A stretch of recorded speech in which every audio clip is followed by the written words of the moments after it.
Hey, how's it going? Welcome back to the Larix collection. I'm here with the 5th episode today, where I'm going to switch locations to Point Pelee National Park. I'm going to describe some of the ecosystems that occur on this site, and as there are a few, and then I'll go into soil texture, and then I will be describing a few native trees I have recorded.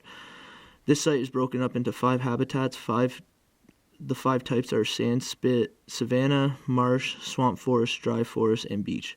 So the outermost part of the sandspit, we have the beach, which has very little diversity. On the east side of the sandspit, you get majority of the marsh connecting to the lake, which in between the marsh and the mainland occurs the wet forest and the swamp forest. The wet forest also occurs in other low points, but the majority of it surrounds the marsh. The marsh covers a good part of the park. As you go south of the marsh, you start to get some of the savanna occurring as the sandspit elevates out of the marsh area. This is where things are more diverse with trees, shrubs, and wildflowers. The savanna is broken up throughout the park, but occurs south of the marsh. And on the east side of the spit, for the most part, also occurring on the border of the sandspit, as you make your way out of the beach.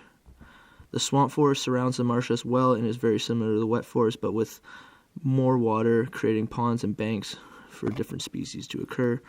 The dry forest occurs in the center of the sandspit, where it is the highest point, where water can flow away, making it drier. I find this area is more towards the point of this site. Now I'm going to go into soil texture of this site. As I mentioned, it is a sandspit, so a good sum of it is considered sandy soil. Altogether, there are 4 soil types that occur on this site according to the map I am referencing. The 4 types are Eastport sand, Toledo clay, marsh and muck, which are considered miscellaneous soils. The Eastport sand is loose grayish sand along the lakeshore, stone-free with very little humus. The topography is undulating to rolling. The drainage is good to excessive. The main nutrient missing in the soil is organic matter and phosphate and potash. And the pH is moderately acidic. So for Toledo clay, it is a blackish clay over molted clay, then heavy plastic stratified blue-gray clay, and its stone-free topography is almost level and its drainage is poor. Main nutrient lacking is phosphate, and the pH is slightly acidic and slightly alkaline. Now to the muck, which is a break wall between the Toledo clay and the marsh soil. Muck is black, well-decomposed herbaceous and woody material of varying depth over sand or clay, and is stone-free. Topography is very flat, as it has very poor natural drainage. Main nutrient lacking is phosphate, potash, and the pH is inconsistent. Now for the marsh soil is low-lying area subjected to flooding, covered with water most of the year. The topography is very flat with very poor natural drainage. The nutrients that are lacking are not consistent, same with the pH level. So now to describe a few trees and shrubs I have observed on the site. I will list them first and then go into a brief description. Then I will give a list of other species that occur on the site that I haven't personally recorded. So the native trees I am going to describe are Celtis, occidentalis, the hackberry, Cephalanthus, occidentalis, the buttonbush, Chinakapin oak, Quercus, muehlenbergii, Rhus, typhina, Staghorn, Sumac. I described this one actually in episode 1, so I'm not going to describe it, but I have recorded it on the site. And then the last one is Ptelea trifoliata, the common Hoptree. So Celtis, occidentalis, the hackberry. This tree is one of those trees you don't forget easily. Such a strong species in the ecosystem plays a key role in building the canopy in this area. The species has a round crown of spreading and drooping branches. It gets to heights of 15 to 27 meters or 50 to 90 feet with a diameter of 0.5 or to 0.9 meters or 1.5 to 3 feet. Leaves are 5 to 13 centimeters long and 4 to 6 centimeters wide. They are ovate, long pointed and sharply toothed along the margin. It is rounded at the base, shiny green in color, smooth to the touch on the top, and being pale and hairy beneath. The bark is where you don't forget it, as it is very unique to this area, but the bark is a gray to light brown, being smooth with corky ridges, becoming scaly. These corky ridges is what sticks out so much. If you look at it closely, they are stacked on top of each other, looking like nothing else in this area. I have not seen the flowers, sadly, but the flowers are 3 millimeters wide and greenish, coming out in early spring. The fruit is a drupe.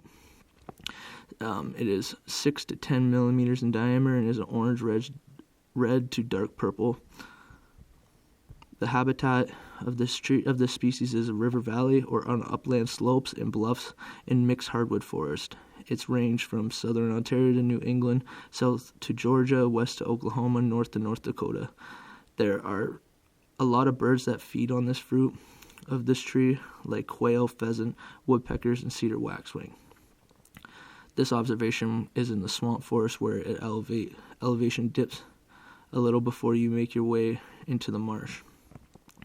There is a good abundance of this species in this area, and some of them are huge and are pretty much the first massive tree you get to see out of the marsh area.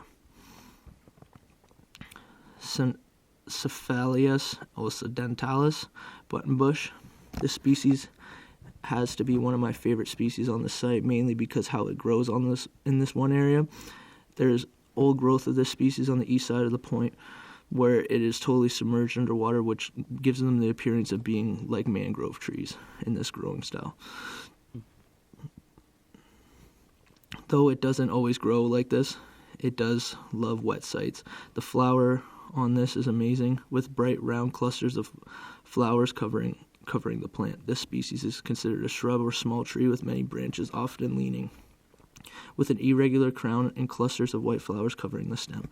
The height of the species gets 6 meters high or 20 feet, and the diameter is 10 centimeters or 4 inches. The leaves are opposite and whorled in three at the node. They are ovate and pointed at the tip and round at the base. It is shiny green above and paler and sometimes hairy beneath. Without teeth on the leaf margin, without teeth on the leaf margin. The bark is a grayish or brown, becoming deeply furrowed with age, with rough, scaly ridges. The flower is 15 millimeters long, with narrow tubular 4-lobed corolla having a long style. They are fragrant and are crowded on a white ball of many flowers, which are 2.5 to 4 centimeters in diameter. Species blooms in late spring through summer. It enjoys wet soil bordering streams and lakes, which fits this observation perfectly because it is literally submerged in the marsh. It ranges from southern Ontario down to Florida, across the whole eastern side of North America. It is also considered an evergreen shrub in its most southern range. So I also saw this species. This species has poisonous foliage, which is always good to note.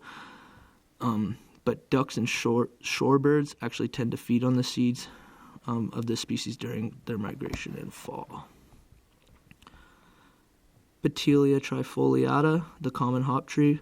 This species I observed in the sand right off the beach, being one of the first shrubs you see coming off the beach with the interior sandbar willow and the grasses.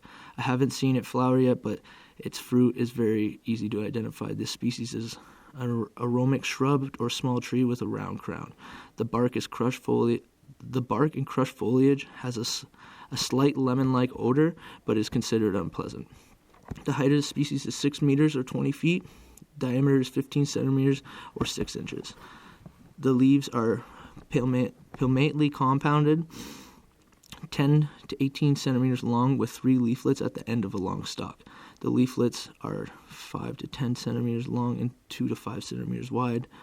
They are ovate and long pointed at the tip, and wavy tooth or not toothed at all.